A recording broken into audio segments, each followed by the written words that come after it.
Salamat sa pagpunta dyan. Ngayon, nais namin marinig ang punto. Maaari mo bang ilarawan ang relasyon ni Ray at Belga sa araw-araw? Medyo magulo po eh. Madalas pong agresibo si Sir Ray. Lagi din po sila nag-aaway kapag pera ang pinag-uusapan. At madalas pong nasasaktan niya si Ma'am Bel. At kailan ang huling pagkakataon na nakita mo sila nagkaroon ng matinding away? Nung umaga po. Ano ang ginawa pagkatapos? May narinig ka ba pagkatapos noon? Umalis na po ako pag hindi ko na po natapos yung kanilang diskusyon dahil nagbili po ako ng tinapay sa tindahan. Pagbalik ko po, tahimik na. Pero hindi ko po nakita si Ma'am Bel. Charlotte, sa tingin mo ba o sa palagay mo kaya saktan ni Ray si Belga? Sa palagay ko po, sa mga nakikita ko sa araw-araw, palagay ko po posible niya pong magawa yung ganyan. Salamat sa pagpagtanong ka. Ngayon, ano ang alam mo sa relasyon ni Ray at Belga?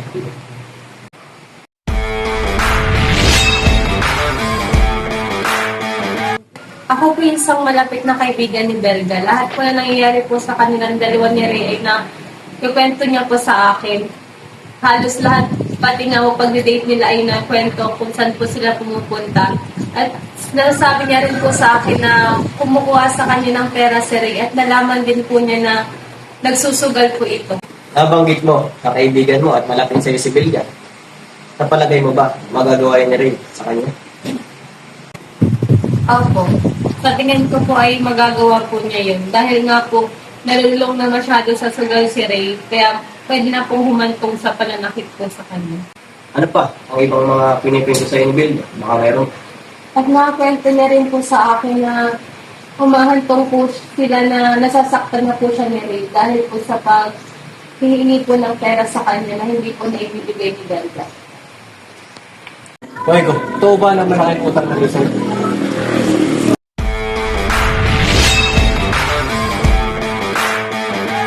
Pero di pa siya nakakabayad. Pero lagi niyang sinasabi na kukuha siya ng pera kay Belga.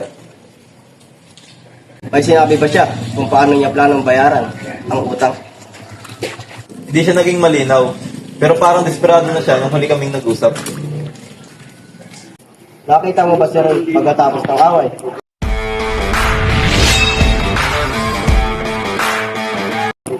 Oh, sir.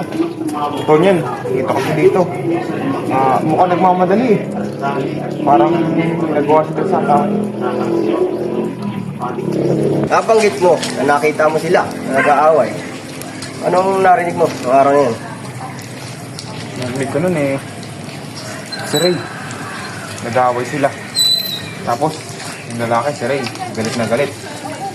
Tapos, sinisigaw niya sa asawa niya na si Belga nga. Di ba? Na, bayaran mo yung utang ko. Kaya yun. Hindi ko alam kung napapanig dalawa eh. Ano ang ginawa ninyo pagkatapos noon? Gusto niya, sir. Wala nga kaming ginawa eh. Hindi naman namin alam na hantog pala sa ganun. Kung alam na namin, may nagawa kami.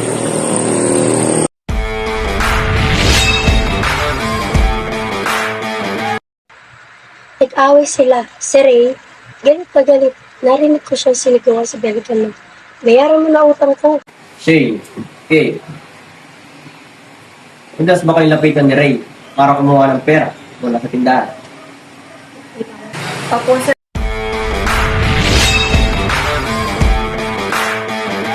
Opo, sir, wala naman po kami magawa dahil sabi niya po is alam na rin po yung ganito. Sinabi ba niya kung para saan ang pera?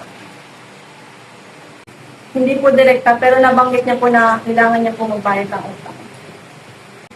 At kailan ang huling beses na ginawa niya ito? Nung isang araw lang, sir, actually po kumuha po siya ng pera habang nag-i-inventory po kami ni Shay.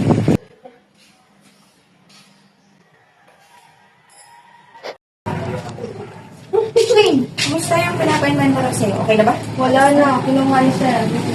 Ay, pabili ka eh. Kasi sabi niya sa akin, tatagalan daw niya ako ng trabaho pag hindi ko binigay sa akin. Ano ka ba? Kailangan nyo na yung mga inventory. Ito sa ating mga kaibigan. Wala sa paraan para hindi malaman yung mga namin na walang pera.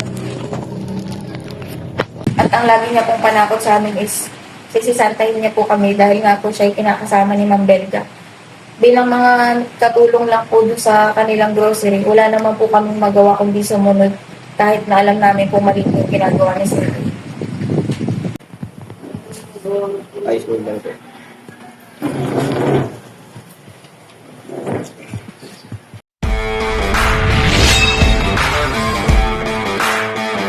Salamat sa pagpunta, Persia. Alam namin yung kaibigan ka ni Ray. Kaya gusto namin marinig ang nalalaman mo. Opo, sir. Ano po ba ang kailangan niya? Pero siya, madalas ba nagkikwento sa'yo si Ray tungkol sa mga problema niya? Opo. Lalo na po sa mga utang niya. Para bang lagi siyang may iniisip na bayarin. At lagi niyang sinasabi na wala siyang ibang malalapitan kundi si Belga. Kaya na walang beses, nag-usap kayo ni Ray. Nag-text po siya sa akin na parang hindi niya po alam ang kanyang gagawin kahit na nagkuha po siya ng pera kay Belga. Pero siya, ano naman ang sinabi mo kay Ray? Sinabi ko po na tigilan niya na ang pagsusugal pero galit na galit siya. May sinabi ba siya na may plano siyang gawin? Hindi po direkta pero may nabanggit po siyang kailangan ko pong tapusin to. Hindi ko po alam kung anong ibig niya sabihin. Pero siya, tingin mo ba may kakayahan si Ray nasaktan si Belga? Ayoko pong maghusga pero kung galit na galit siya at desperado, baka magawa niya. Sapat na yan, Persia. Malaki ang maitutulong na impormasyon. Uli, salamat sa oras. Ray, alam namin marami kang utang, pero paano mo ito nababayaran? Magandang hapon po mga sir. Magandang hapon po mga sir. Ay nababayaran ko po yung utang ko sa pamamagitan po ng grocery store po ng aking kinakasama.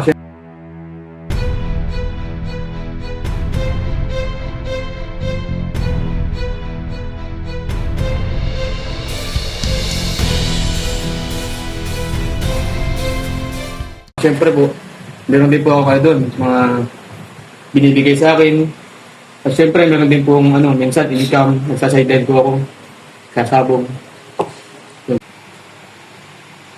Bakit maraming saksi na nagsasabing gumagamit ka ng pera mula sa tindahan ng Belga? Siyempre naman sir, dahil kapartner ko siya sa negosyo eh. Kaya ganoon ako marapatan na kumuha ng pera sa tindahan. Kasosyo, o ginagamit mo lang siya sa mga bisyo mo, sa pagsusugal mo, o sa pagkasabong mo? Hindi po totoo yan. Di ko kayang gawin sa kanya yan. Kasi mahal na mahal ko siya. Alam po ni Belga yan.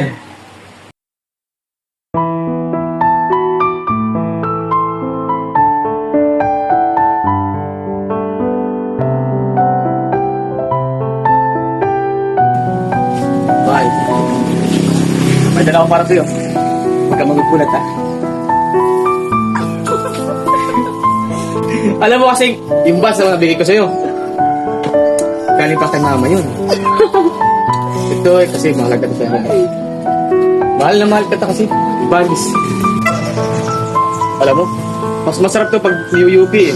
Yung dadalawin mong tupi. Yan, ganyan. Ha? Ano ba? Ito, pagkikilig ka, balis lang to.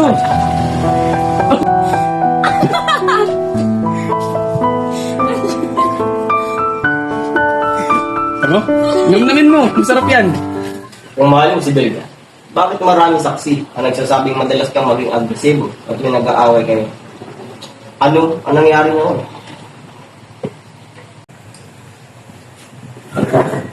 Sir, hindi ko po sinaktan si Belga.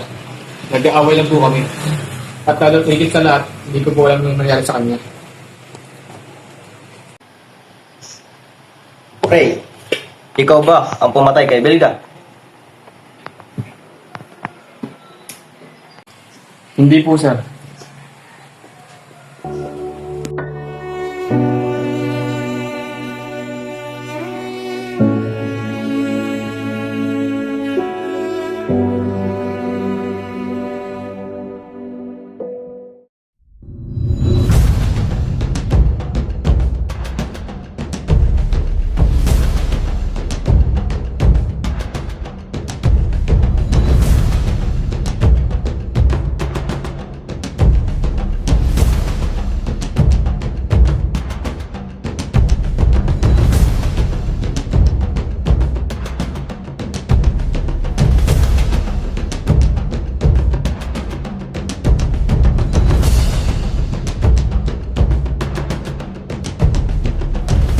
Si, Marami na tayong ebidensya laban kay Ray.